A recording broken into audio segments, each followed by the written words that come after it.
말씀을 전해드리도록 하겠습니다. 네. 우리 모두 이름을 가지고 있습니다.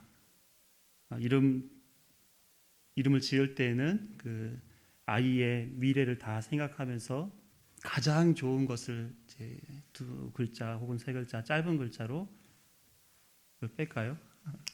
네. 짧은 단어에 그 인생을 다 어떻게 되기를 바라며 축복하며 여러 가지 의미를 담아서 이름을 만들어 부르게 됩니다. 그래서 그 이름을 통해서 그 사람이 누구인지를 구별하게 되죠. 어릴 적부터 불러서 익숙해서 그 사람이 그 이름에 의하여 구별된다 이렇게 볼 수 있는 것이 아니라 엄밀히 말해서 아담이 동물들의 이름을 지어줬을 때 그때의 속성들을 따라 동물들의 이름을 각각 다 지어줬단 말이에요. 그와 같이 사람에게 이름을 지어줬었을 때는 그 사람의 속성이나 그 사람의 정체성이 그 이름에 딱 담기게끔 그의 이름을 적어주죠. 그래서 이 아이는 이렇게 자라기를 바래. 이렇게 시간이 지나게 되게 되면 어떤 의미인지는 모르지만 그 이름에 걸맞는 인물로 그 인생을 살아갈 때가 참 많습니다. 그가 살았던 삶의 족적이 그 이름에 담기면서 그 이름이 되게 빛나게 되고 가치 있게 되는 것을 우리가 보게 되죠. 우리가 잘 알듯이 이순신, 피카소, 링컨 이런 이름을 들었었을 때 옛날에 그런 사람이 있었어 이렇게 이름을 듣고 넘어가는 것이 아니라 이순신만 하더라도 그가 살아온 삶이 그 이름에 담겨서 이해를 하게 됩니다. 임진왜란에 거북선을 만들어서 왜구를 무찔렀던 장군이야. 그렇게 이름이면 딱 그런 생각이 들잖아요. 이런 식으로 특별하게 구별하게 됩니다. 그 키워드가 바로 이름이 되는 거죠. 여러분들도 이름 있으시죠? 여기 이름 없으신 분 한번 제가 지어드릴 테니까 다 있으세요. 철이도 있고 순이도 있고 미자도 있고 스키도 있고 저 옛날 여인 아닙니다. 저도 이름이 있습니다. 장준오라고 불러요. 그래서 성은 장씨고 이름은 준호입니다. 제 이름에도 의미가 있어요. 물 깊을 준에 진주 오자입니다. 물 깊은 데에 있는 보석 진주. 괜찮죠? 네, 괜찮아요. 저 이름 듣고 되게 뿌듯했습니다. 고3 때 제 한자가 너무 어려워서 이름도 모르고 고3까지 보냈다가 우리 한문 선생님을 통해서 우연히 알게 됐는데 그 이름을 알고 보니까 이름이 너무 좋은 거예요. 이름대로 살아야 되겠다. 그래서 열심히 이름값 해야지 하고 살았습니다. 그래서 공부도 열심히 하고 싶었지만 하는다고 했고 또 예배도 열심히 참석했고 찬양도 하고 봉사도 많이 하고 또 사회생활도 잘해야 되니까 당구도 열심히 치고 술도 한 잔씩 하고 연애도 열심히 하고 매사에 열심히 하는 그런 습관을 가졌었습니다. 아마 이 얘기하면 진짜 열심히 살았겠구나 싶을 텐데요. 제가 군대를 갔었어요. 병사로 갔습니다. 입대를 해서 하사관을 하고 장교를 해서 계급을 무려 10개 계급을 10개나 하고 나왔습니다. 만 8년을 했는데요. 거기서 열심히 군생활 하니까 상도 많이 받고 휴가도 많이 받고 그래서 나름 뿌듯하게 20대를 보냈습니다. 그런데 전역할 때쯤 되니까 사회에 나와서 뭘 해야 되잖아요. 열심히 살았는데 나와서 할 수 있는 게 하나도 없는 거예요. 제 동기들 이제 전역하고 나서는 보험회사에 취업했다는 둥 학원 강사가 됐다는 둥 막 이러는데 난 뭐 해야 되지? 전역하면 뭐 해야 되나 모아놓은 돈도 없고 특별히 배운 기술도 없고 다시 생각해 봤습니다. 그런데 다시 제 이름에 대해서 잘 생각해 보니까 딱 걸리는 게 있었어요. 오늘 아침에도 목사님 믿음이 금보다 더 귀하다고 했는데 금이 딱 떠오르는 거예요. 금은 변하지 않지. 금은 이렇게 하면 새롭게 만들어줄 수도 있지. 그러면서 금 다이아몬드, 사파이어 이런 거에 비교하니까 진주는 너무 흔한 보석인 거예요. 싸구려인가? 이런 생각이 들었어요. 또 한 가지 보니까 사람들이 어부들이 들어가서 찾아줘야지 이게 보석이 되는 거더라고요. 찾지 않으면 보석으로의 가치가 없어. 그냥 바다 밑에 그냥 감추어져 있을 뿐인 거지 특별한 의미가 없구나. 이러면서 이런 생각을 했습니다. 내가 열심히 살면 내가 뭔가 이룰 수 있는 거야? 제 이름의 가치를 생각해 봤을 때 누군가가 찾아주고 꺼내주고 가공해주고 세상 빛으로 내보내 줘야 제 가치가 살아가는 거예요. 사는 거예요. 그런데 그게 아니라 스스로 열심히 진주가 열심히 조개 안에서 도 닦고 뭐 공부하고 뭐 자기를 만든다고 해서 뭐가 되겠어요? 진주가 되겠죠.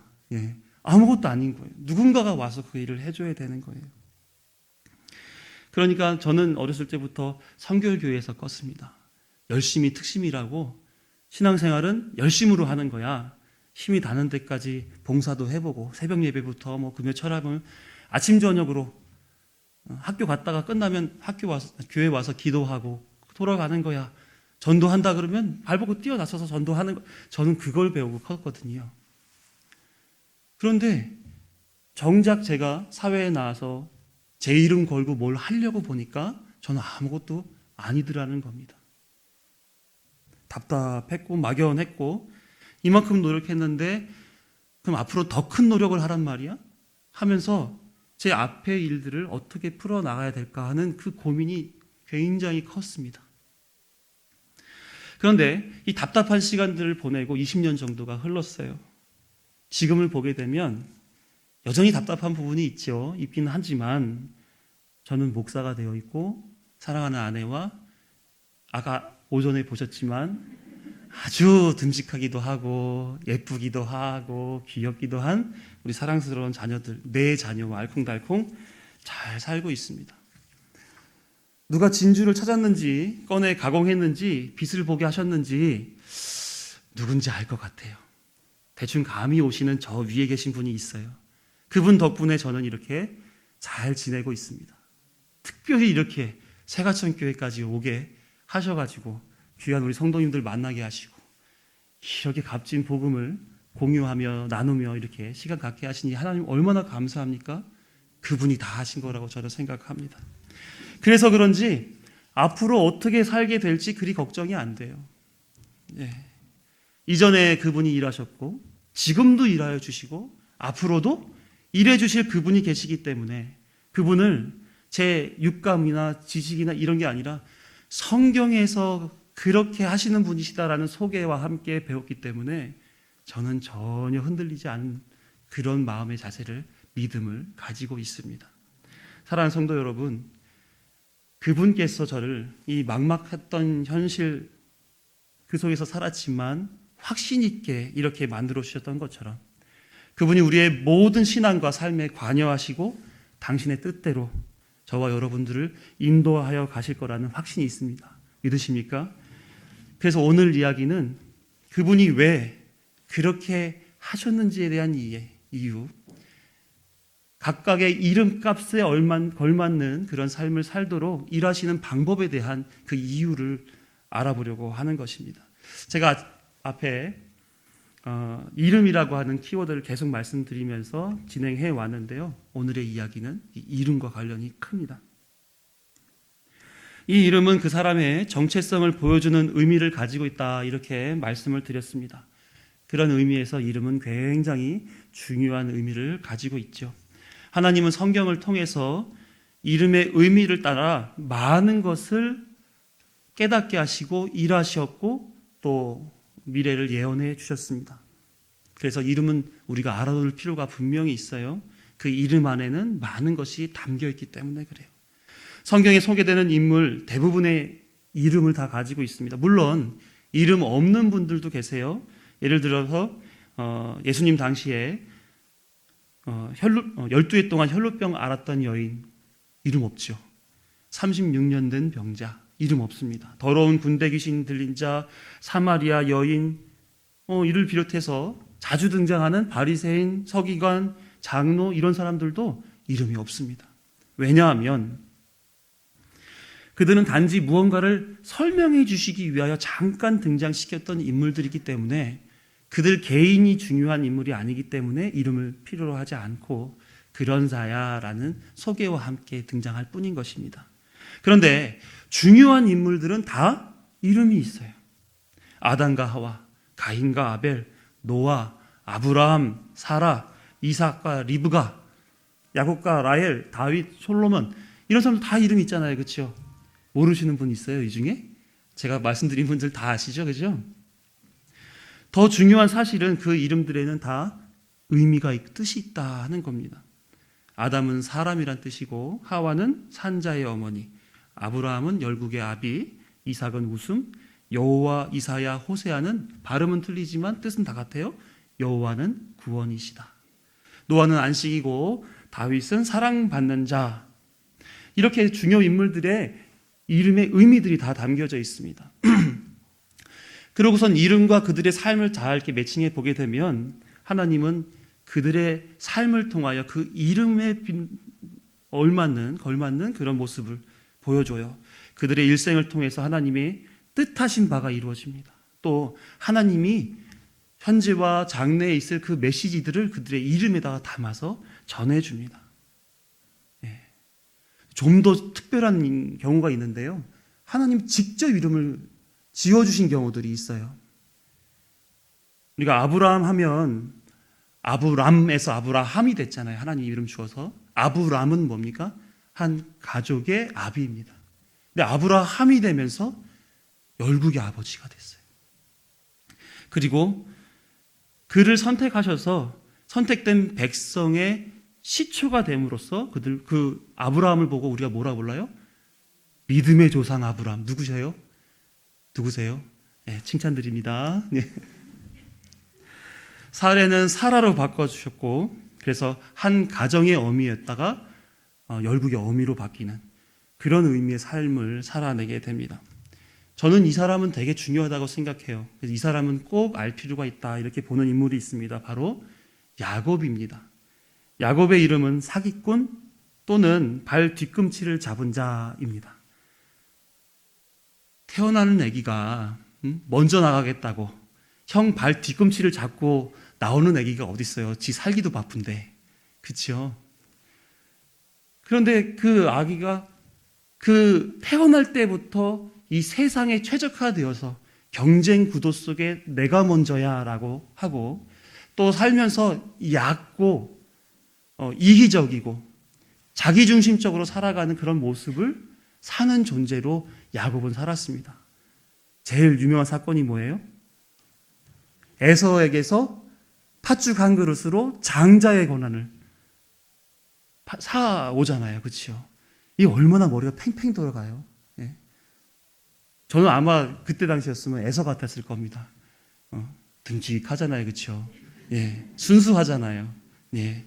그래서 동생이 그래도 그런가 보다 하고 배고파가지고 막 얼마나 사기꾼과 같은 그런 세상에 최적화되어 있는 성품으로 그가 태어나고 자라왔는지 딱 그 몇몇의 사건들을 보게 되면 잘 알 수가 있는 것이죠. 그러던 어느 날 야곱은 형 에서를 만나는 위기의 시간에 직면하게 되었습니다. 불안에 떠는 야곱에게 하나님이 나타나셨어요. 야복나루에서 야곱과 하나님은 씨름을 하게 됩니다. 절대 지지 않으려고 하는 야곱의 그 힘씀에 하나님은 이게 세상 사람들이 자기 인생을 자기 뜻대로 살고자 하나님께도 승부를 걸려고 하는 이 자기중심적인 사고방식이라 하나님은 생각을 하셨던 것 같아요. 그게 세상의 원리야. 하나님까지 이겨먹으려고 하는. 그래서 하나님이 어떻게 하느냐? 그게 환도뼈를 빡 쳐버립니다. 환도뼈가 어디 부위인지 아세요? 골반이라고도 하고, 골반과 허벅지 뼈를 잇는 그 고관절을 얘기하기도 하고, 허벅지 맨 위에 있는 뼈를 얘기도 합니다. 그래서 성경은 대부분 그렇게 의학적으로 그 부위를 딱 집어서 얘기하지는 않고 보통 은유적으로 표현을 하는데, 이것은 환도뼈는 보통 남자의 생식기를 얘기하는 경우들이 많이 있어요.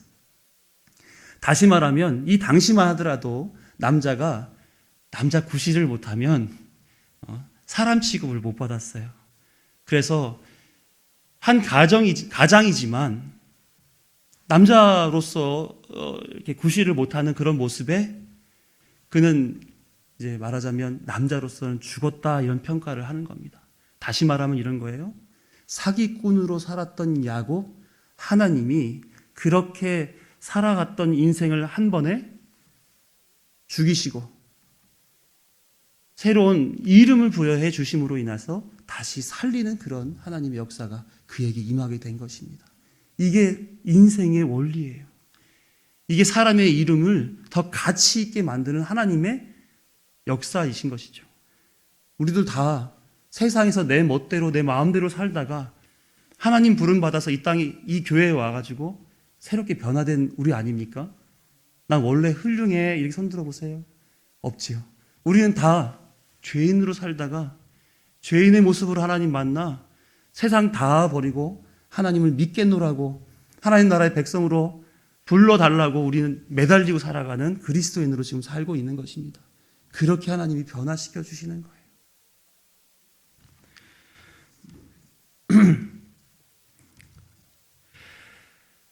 자, 야곱이 환도뼈를 맞았어요. 아, 내가 힘으로 이길 분은 아닌데 그래도 이분한테 이렇게 당하고는 끝낼 수 없어. 끝까지 내가 한번 이분한테서 뭔가 얻어내야지 야곱의 이름에 걸맞지 하고 끝까지 붙들어 매달립니다. 하나님이 이제 쳤으니까 너 죽었으니까 이제 그만. 근데 야곱은 끝까지 매달리는 거예요. 그래서 하나님이 그에게 그가 그렇게 축복을 해달라고 매달릴 때 축복해 줍니다. 어떤 걸로 축복해 줬을까요? 야, 이제 너가 고자로 남은 여생을 살아야 되니까 그 많은 식솔들 먹고 사는데 부족하지 않게 내가 너 떳떳하게 내가 너 죽은 자로 여긴 받지 않도록 많은 재산과 땅과 여러 가지 좋은 거 다 줄게. 이렇게 하셨을 것만 같은데 하나님이 야곱에게 주었던 축복은 딱 한 가지밖에 없습니다. 새 이름이에요. 새 이름. 어떤 이름일까요? 이스라엘. 저 같으면 요즘 그 짤로 많이 나오죠. 이건 너무한 거 아니냐고 18 이렇게 하는 거. 그거를 했을 수도 있겠어요. 하나님 저를 죽여놓고 기껏 해 주신다는 게 이스라엘 이름 그 4글자 딱 주시는 겁니까? 이렇게 얘기할 수도 있을 것 같아요. 그런데 야곱은 권위자, 하나님으로부터 이름을 부여받는다라고 하는 의미가 무엇인지를 아니까 이렇게 고백을 합니다. 내가 하나님과 대면하여 보았으나 내 생명이 보존되었다. 다시 말하면 사기꾼으로서는 내가 세상 사람으로서는 내가 죽었지만 하나님이 되살리셔서 나를 내 생명이 보존됐다. 이렇게 고백하는 거예요. 이스라엘의 이름은 뜻은 하나님과 겨루어 이긴 자라는 것입니다. 다시 말하면 하나님은 사람을 죄인 가운데 두시고 죽이십니다. 그런데 그 속에서 당신의 백성을 구원하여 내신단 말이에요. 그 구원하여 내시는 그 걸음에 야곱은 승리를 맛보게 된 거예요. 뭐 하나님과 싸워서 이겼다는 얘기가 아니라 하나님의 뜻에 부합하여 그 뜻이 나에게 성취됐다 이런 의미의 이긴 자라는 것입니다. 야곱은 죽고 이제 이스라엘이라는 이름으로 새롭게 태어나면서 이렇게 그는 새로운 생명을 얻은 자처럼 살기로 그의 삶은 변화되게 됩니다. 세상 사람으로는 죽고 하나님으로 다시 산 자. 그래서 이 이스라엘이라고 하는 이 이름의 의미가 후대에는 어떻게 표현이 됩니까? 하나님을 믿는 구원받은 백성들의 총체를 이 이스라엘이라고 이름 부르게 되는 것입니다. 그래서 시편 135편 4절에서도 말씀하는데 이스라엘이 하나님의 소유된 백성으로 찬송하게 돼요. 그리고 그것이 구약시대의 이스라엘 백성, 신약에서 교회, 구원받은 백성을 이루는 이름으로 사용되게 됩니다. 이처럼 하나님이 지어준 이름을 가진 성경의 인물들의 그 인생을 보게 되면 하나님의 뜻을 담고 있고 후대에 이루어질 하나님의 메시지를 그 이름에 담고 있으며 그들이 살게 되어 있습니다. 그 외에도 무수한 이름들이 얼마나 중요하게 사용되었는지 몰라요. 이삭은 웃음이란 뜻이죠. 이스마엘은 하나님이 들으신다라고 하는 이름입니다. 이 두 형제가 아브라함으로부터 자식이 되었는데 이삭은 믿음의 계통으로, 이스마엘은 믿지 않는 사람들의 계통으로 갈려지는 그런 이름들이 됐어요. 그들부터 이렇게 갈려지게 됩니다. 또 솔로몬은 평화입니다. 샬롬이라고 하는 표현에 그러면서 이 솔로몬이 뭘 했느냐? 그가 가장 잘한 것은 송사에서 아기를 반나노라 이걸 잘한 게 아니고 솔로몬이 제일 잘한 일은 뭐냐면 성전 짓는 일입니다. 성전은 뭐 하는 곳이죠? 하나님이 말씀으로 통치하는 곳입니다. 이스라엘이 평화롭게 나라를 유지하게끔 되는 그 시작점이, 그 원점이 바로 성전입니다. 솔로몬은 샬롬, 성전에서 이루어지는 일들이 그의 이름으로부터 진행이 되는 거예요. 마헬살랄 하스바스라고 하는 이름이 있습니다. 노략이 속히 이르리라. 북이스라엘 곧 멸망할 것. 노략이 속히 임하니까 북이스라엘이 속히 멸망하게 되는 것이고, 이스라엘, 하나님이 씨를 뿌리신다 이런 뜻인데 이스라엘의 멸망을 선포하는 겁니다. 이거는 하나님이 씨를 뿌리게 되면 싹이 나고 열매 맺잖아요. 싹이 나고 열매 맺는 게 아니라 되려 죽는 거예요. 그래서 이스라엘이 멸망된다 이렇게 되는 겁니다. 이처럼 하나님께서 이름을 지어주셨다는 것은 하나님의 뜻을 전하는 일로서 반드시 그 의미대로 후대가 이루어질 것이다 라는 것을 보여주어서 오직 하나님의 뜻이 이루어지며 하나님이 역사의 주관자라고 하는 사실을 알게 해주는 것입니다. 이 이름이라는 것은 그래서 하나님께서 당신의 뜻을 백성들에게 전하는 매우 중요한 수단이 되는 것이죠. 그래서 오늘 본문에 보게 되면 이름이 두 개가 나와요. 두 개. 하나는 예수라는 이름이고 하나는 임마누엘이라는 이름이 나옵니다. 시간이 흘러 신약에서 하나님이 특별히 이름 지어주신 분, 그분이 이름을 가지고 이 땅에 오게 됩니다. 바로 예루살렘 한 작은 마을 베들레헴에 오신 성자 하나님, 바로 예수 그분이십니다.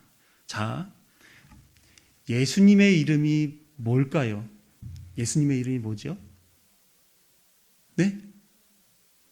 저는 이 대답이 금방 나올 줄 알았어요. 우리 청년들한테 물어보니까 서로 수근수근 되는 거예요. 예수님의 이름은 예수입니다. 예수. 그렇죠? 예수님의 이름은 예수지요? 막 이것저것 뭐 야훼 무슨 뭐 예수님의 이름은 예수입니다. 그럼 예수님의 이름의 뜻은 무엇일까요? 자기 백성을 그들의 죄에서 구원할 자. 맞추신 분 여러 분 계시죠? 예, 칭찬드립니다. 예, 잘하셨어요. 자, 이 이름은 마리아가 예수님을 잉태할 때 하나님께서 선지자를 통해 미리 예언한 대로 주신 그런 이름입니다. 그래서 우리 그 이름을 한번 확인해 보시자고요. 다시 오늘 본문을 읽어봅니다. 마태복음 1장 21절에서 23절 말씀, 네, 같이 읽어보죠. 아들을 낳으리니 이름을 예수라 하라. 이는 그가 자기 백성을 그들의 죄에서 구원할 자이심이라 하니라. 이 모든 일이 된 것은 주께서 선지자로 하신 말씀을 이루려 하심이니 이르시되 보라 처녀가 잉태하여 아들을 낳을 것이요 그의 이름을 임마누엘이라 하리라 하셨으니 이를 번역한즉 하나님이 우리와 함께 계시다 함이라. 그래서 이 말씀을 보면 임마누엘이라 예언된 그분이 예수라는 이름으로 이 땅에 태어나셨구나 하는 것을 알 수가 있습니다. 그러니까 그분은 누구예요? 성자 하나님이시잖아요. 그 성자 하나님이 예언된 대로 임마누엘로 예수라는 이름으로 이 땅에 성육신해 주신 것이죠. 예수라는 이름의 의미가 뭐라고요? 자기 백성을 그들의 죄에서 구원하실 분. 요 목적을, 이 이름의 의미를 이 성자 하나님께서 그 이름을 가지고 오셔서 이 땅에서 그것을 펼쳐 보이시는 게 그분의 인생이신 거예요. 당신의 생애를 통해 하나님의 뜻인 당신의 백성의 구원의 문제를 해결해 주시기 위하여 이 땅에 오셨다. 그게 그분의 삶의 목적, 보내심을 받은 이유란 말이에요. 이해가 되셨죠? 그래서 예수님께서는 당신의 공생의 기간을 통해서 삶으로는 율법의 완성을 이루는 삶을 살아내십니다. 또 가르치는 것은 하나님의 나라에 대하여 가르치시고 선포하시고 그렇게 하셨단 말이에요. 이걸 위해서 표적과 기사를 쫙 보여줬잖아요. 먹을 거를 주었고 아픈 자를 치유해 주었고 죽은 자를 살려주시고 억눌렸던 사람들의 그 마음을 해방시켜 주시고, 그래서 하나님의 나라, 그곳에 있을 하나님의 백성들을 향해 하나님의 뜻인 구원의 문제 해결에 대하여 공생애 동안 그 일을 감당하셨던 것입니다. 거기에 뭐가 담겨 있느냐? 거기서 우리가 봐야 될 게 이거예요. 임마누엘. 임마누엘의 뜻이 무엇입니까? 하나님이 우리와 함께 계신다. 그렇게 예수를 통해서 구원하신 그 백성들을 왜 구원해요? 하나님이 함께 하시고자. 당신의 나라로 불러가셔서 하나님이 나 너와 함께 하고 싶었어. 나 진짜 너를 얼마나 기다렸는지 몰라. 네가 이 땅에서 그렇게 고생했지? 이젠 나와 평안하게 살자. 하나님 그거 원하시는 거예요. 임마누엘. 함께 하시고 싶은 그 절절한 하나님의 마음이 느껴지지 않으십니까? 그 이름 하나에서 느껴집니다. 사랑하는 성도 여러분, 하나님 나라 있다고 믿으십니까? 그리고 하나님 나라 가고 싶으세요? 예수님은 태어나심과 동시에 그 이름을 통해서 그 나라가 있어. 너희를 구원해서 그 나라로 인도하려고 내가 이 땅에 왔어. 라고 하는 그 이름을 선포하면서 사셨던 거예요. 그리고 그 공생의 기간 내내 그 나라를 계속 소개하고 보여주고 살게 하고. 사람의 문제가 뭡니까? 전적 무능, total inability. 누군가가 은혜를 베풀어 주시지 않으면, 회복시켜 주시지 않으면 스스로는 결코 해결할 수 없는 불가능, 이 죄의 문제를 가졌다는 게 사람의 문제 아닙니까? 그걸 해결해 주시려고 예수님이 구원의 문제 해결, 죄의 문제 없던 것으로, 불가능한 자들 가능한 자로 내가 바꿔줄게. 그거 하시려고 예수님은 예수라는 이름 달고 이 땅에 불경한 예수라는 이름으로 달고 이렇게 오신 거죠. 네, 너무 진지하게 들으셔서 계속 진지하게 들으시면 제 얼굴이 빨개집니다. 네, 그렇게 오셔서 공생애를 계속해서 사셨단 말이에요. 그리고 십자가상에서 맨 마지막에 무슨 말을 하셨습니까? 죽기 전에 다 이루었다. 아, 십자가에서 이제 다 이뤘다, 다 죽었다, 이제 힘들어, 너무 아팠어, 이걸 얘기하는 걸까요? 아니죠. 하나님 뜻이 다 이루어졌다. 하나님의 섭리와 예수님의 순종이 사람의 죄의 문제를 해결하셔서 불가능을 가능으로 완성해 주셨던 거예요. 이제 전적 무능의 상태에 있던 우리에게 하나님이 원하시는 바를 해결해 줄 수 있다라고 하나님이 얘기하시는 거죠. 이제는 뭐가 이루어졌습니까? 그리스도의 피로 인하여 하나님과 백성들 사이에 가로막혀 있었던 담이 허물어졌습니다. 하나님과 만날 수 있게 됐고, 하나님과 대화할 수 있게 됐고, 하나님을 찬양할 수 있게 됐고, 하나님께 기도할 수 있게 됐고, 이제는 하나님과 함께 할 수 있는 자격 있는 자들이 될 수 있도록 예수 그리스도께서 완성해 놓으셨다는 말씀입니다. 그래서 이제는 하나님이 무엇을 원하시는지 그 사실, 그것을 우리는 확인해 봐야 되는 것입니다. 다 해놨으니까 이제 너희들이 이거는 하고 와야 돼 했던 것이 에베소서 4장 13절에 나와 있는 본문입니다. 함께 읽죠. 우리가 다 하나님의 아들을 믿는 것과 아는 일에 하나가 되어 온전한 사람을 이루어 그리스도의 장성한 분량이 충만한 데까지 이르리니. 십자가에서 완성하신 그 구원의 문제, 이 하나님의 아들이 해놓으신 그 모든 일에 대하여 알아라는 거예요. 그리고 그 알므로 인하여 하나님을 믿으라는 겁니다. 이게 그리스도인들에게 기본이에요. 아주 기본. 이런 겁니다. 예수님께서 자, 오늘 밤은 잔치야. 내가 시장 가서 다 사다가 장 봐다가 상다리가 부러지도록 내가 가득가득 음식 세워놓을 테니까 와서 숟가락만 얹고 먹어. 여러분들 가실래요? 안 가실래요? 별로 안 땡기세요? 요즘 다이어트 중이세요? 그래도 예수님 잔치는 가야죠. 가야 되는데 예수님이 요구하시는 바가 한 가지가 있습니다. 요구하시는 바가 한 가지가 있어요. 뭐냐면 이 잔치 왜 벌렸는지를 알아? 이거는 알고 오라는 거예요. 이게 무슨 잔치인지는 알고 오라는 거죠. 구원을 어떻게 받았는지 알아? 그거는 알으라는 거예요. 흔들림 없이 예수 그리스도가 우리를 위해서 하신 그 일들에 대하여 알고 그 알므로 인하여 성령 하나님께서 역사하셔서 우리로 믿게 하시는 그것을 가지고 당신의 나라로 오라는 겁니다. 그 잔치 하늘나라에 쫙 열려져 있으니까 그 아는 숟가락 들고 믿는 숟가락 들고 그러고 오라는 거예요. 그리고 함께 잔치 누리자, 즐기자, 충만하자 그 얘기를 하고 계시는 것입니다. 너무 쉽지 않습니까? 너무 쉽죠. 네? 알고 믿고 가는 거예요. 율법의 613가지 조문을 다 지켜 살아라. 하나님이 이렇게 요구하시지 않으셨습니다. 힘에 겹도록 헌금하고 봉사하고 선교해서 어떤 결과물을 만들어 놓고 합격 이렇게 하지 않으신다는 거예요. 다른 사람을 위해 목숨을 바쳐 그래서 많은 사람들을 살려내고 와라 이거 아닙니다. 오직 예수라고 하는 그분이 걸어오셨던 그 구원의 길을 알고 저는 예수가 없으면 안 됩니다.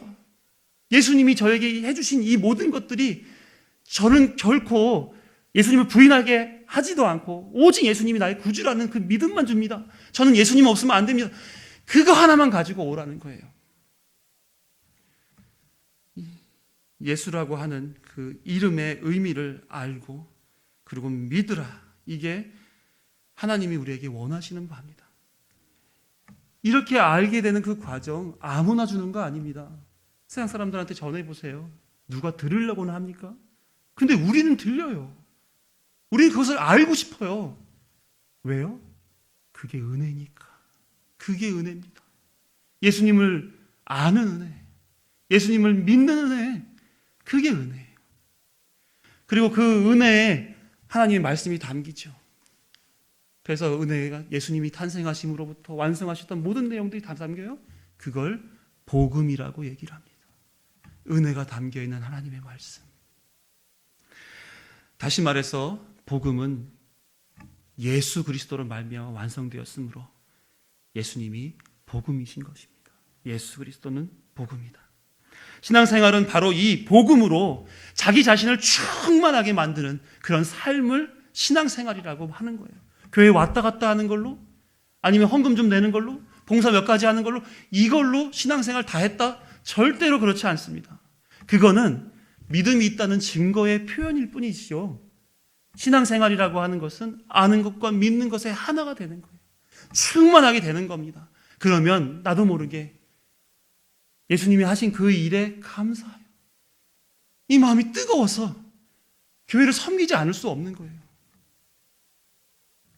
사랑하는 성도 여러분, 예수님은 당신의 이름의 의미를 지키시기 위하여 목숨을 다하셨습니다. 그리고 그 공로를 은혜는 뭡니까?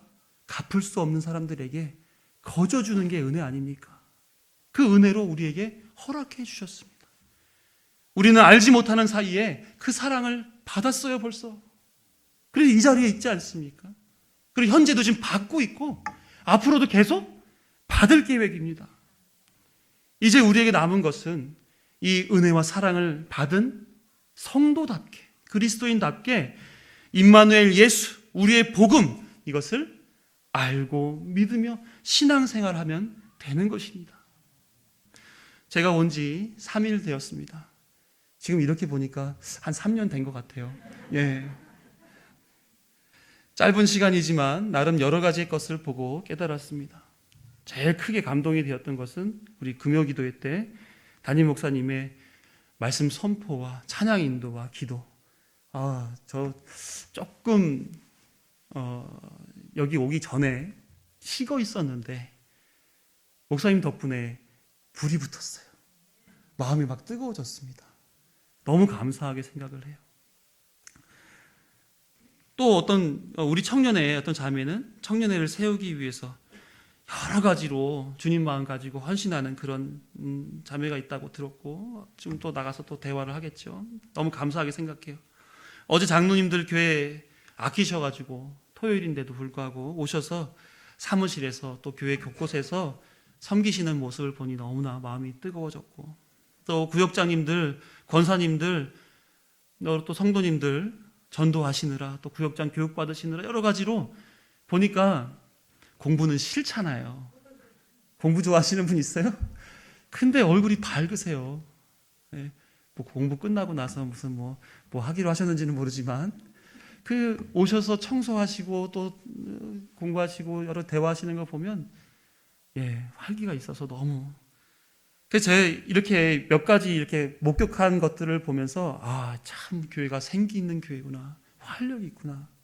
다시 말하면 믿음 있는 분이 참으로 많구나. 이런 생각이 들었습니다. 왜 그렇게 할까? 왜 그렇게 할까? 체면 때문에요? 남의 시선 때문에요? 아니죠. 저는 예수님의 사랑을 경험했기 때문이라고 생각합니다. 그분들 마음속에 예수님의 마음이 들어와 있어요. 교회를 섬기고 교회 안에서 자기의 사명을 감당하는 것이, 이게 내가 은혜 받은 자의 나의 도리다 이렇게 여기는 그 믿음의 표현들이 그렇게 나오는 것이다. 저는 이렇게 생각이 들었습니다. 임마누엘, 나와 함께 하시는 하나님을 느끼시는 분들의 모습이다. 이렇게 생각이 됩니다. 한편으로 이런 생각해봐요. 오셔서 몇 분이 그러셨지만 우리 온 성도님들이 다 그 마음이면 어떨까? 다 예수님 마음이에요. 다 뜨거워. 그러면 막 교회가 막 부흥하고 성장하고 이 말씀으로 막 뜨겁고 찬양으로 뜨겁고 기대되지 않으십니까? 그런 교회 세워지면 참 좋겠지 않았습니까? 그렇죠? 그래서 우리는 계속해서 우리를 사랑하시는 예수님, 그 사랑으로 우리와 늘 함께 하시는 우리 하나님, 그분들을 우리는 생각하면서 믿음 생활, 신앙 생활 열심히 해 나가야 될 것 같아요. 제가 오늘 이름으로 이렇게 쭉 풀어드렸는데, 하나님이 우리에게 이름 주셨다 생각하고 우리도 이름값 해야죠. 그렇죠? 열심히 우리 신앙생활을 영위하여서 하나님 그 사랑 받으며 하나님이 주신 이 이름들의 이름 값을 하며 사는 우리가 되기를 간절히 소망합니다. 그렇게 하시기를 축원합니다. 네, 같이